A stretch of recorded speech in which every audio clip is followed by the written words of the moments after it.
Sénatrice Francine Muyomba, bonjour. Bonjour Michel.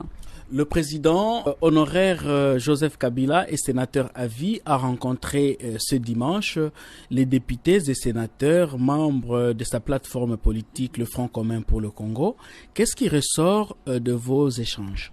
Le président Joseph Kabila a tout d'abord rassuré ses camarades que nous sommes et l'ensemble de ses compatriotes qu'il n'a pas abandonné la politique comme vous le savez, et que son silence est une expression forte d'un homme d'État qui porte sa nation comme l'ultime de ses préoccupations. Alors, il s'adressera à la nation bientôt.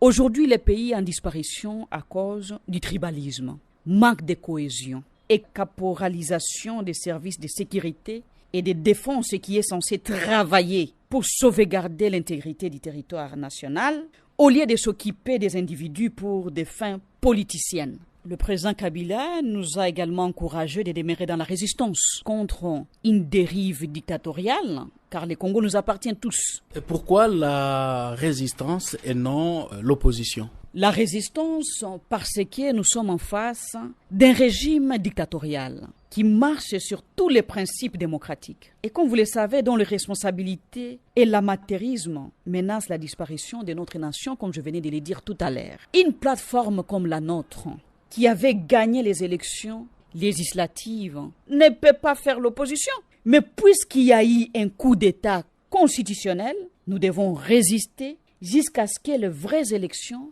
nous départagent. Car il y a eu une usurpation par corruption d'une majorité en pleine législature. La CENI vient de convoquer l'électorat le même dimanche. Est-ce que vous vous inscrivez dans la logique du processus électoral en cours? Nous n'avons jamais refusé d'aller aux élections et nous attendons les élections dans les délais constitutionnels. Mais avant, il y a des préalables. Il s'agit tout d'abord d'une CENI consensuelle, d'une cour constitutionnelle non inféodée. Et ensuite, nous avons besoin d'une loi électorale inclusive. Il faut aussi un audit externe, indépendant et rigoureux du fichier électoral.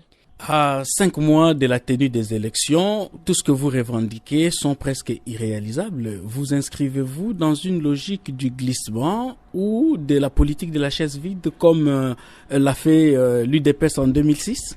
Michel, nous rappelons tout d'abord que le délai constitutionnel est non négociable.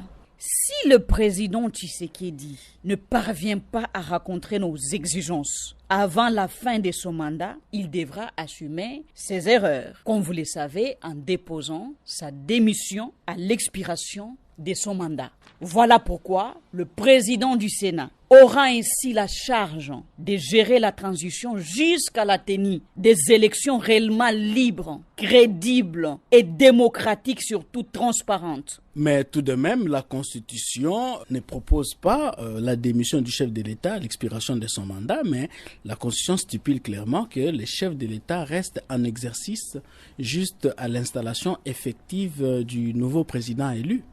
Bien évidemment, cher Michel, en juriste que je suis tout à fait d'accord avec vous. Mais une chose qu'il faut rappeler ici, nous ne pouvons pas admettre à ce qu'une situation entretenue par manque de volonté politique puisse pénaliser toute une nation. Les revendications du FCC ne datent pas d'aujourd'hui. C'est depuis 2020 que nous avions tiré la sonnette d'alarme. Je sais que vous allez faire allusion à la jurisprudence de 2016, mais le président Kabila a été buté à un cas de force majeure, à force de rechercher les consensus, comme vous le savez. D'abord avec les dialogues de l'Union africaine, ce qui n'est pas le cas aujourd'hui. C'est grâce aux efforts de consensus qui nous avait amené au dialogue de la CENCO. C'est ce qui a amené l'opposition à la tête du pays. Si on n'aimait pas la nation, on allait imposer notre candidat à la tête de ces pays. Voilà pourquoi nous demandons au président Tshisekedi, à la fin ou à l'expiration de son mandat, de déposer sa démission pour donner la chance au pays d'avoir des élections démocratiques, parce qu'il doit assumer ses erreurs. Sinon, si il avait écouté les FCC, on n'allait pas arriver là où nous sommes aujourd'hui. Francine Muyomba, je vous remercie. C'est moi qui vous remercie, cher Michel.